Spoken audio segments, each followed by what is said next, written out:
ఈడ పని కాకపోతే వీళ్ళు వాస్తవంగా చెయ్యరు, వాళ్ళ గురించి మాట్లాడి కూడా దండగే, కానీ వాళ్ళు ఎట్లాగో చెయ్యరు, వాళ్ళు తిప్పించుకుంటారు. మేము చూస్తాం చేస్తాం అని చెప్పి వాళ్ళు తిప్పించుకుంటారు. కాబట్టి మీరు డైరెక్ట్ కన్జ్యూమర్ ఫోరంకి వెళ్తే వాళ్ళు గట్టిగా వాళ్ళకు దబాయిస్తారు. అప్పుడు కనుక మీకు రావాల్సిన ఫండ్స్ ఏవైతే ఉన్నాయో వాళ్ళు రిలీజ్ అయ్యారు. సో అదే అంటున్నా, ద బెస్ట్ ఆప్షన్ ఏంటంటే అదే అంటున్నా ఒకటి, కానీ ప్రాపర్ ఎవిడెన్స్ ఉంటేనే మీకు దక్కాల్సిన రీఫండ్ కానివ్వండి, కంపన్సేషన్ కానివ్వండి ఏదైతే ఉందో అది వస్తుంది. ఇది ఒకటి గుర్తుపెట్టుకోండి. ఇది ఎగ్జాంపుల్ కేసెస్.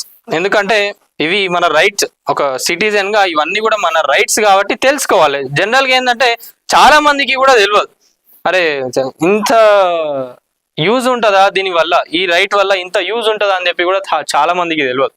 ఇది ఇప్పుడు తెలిసినాక ప్రతి ఒక్కరు కూడా మీ మొబైల్స్ కానివ్వండి, ఇప్పటి నుంచి ఎక్కడైనా చిన్న ఇష్యూ అయినా కూడా పోండి, ఆ గుంటలు ఏవైతే ఉన్నాయో వాటి ఫోటోలు తీయండి.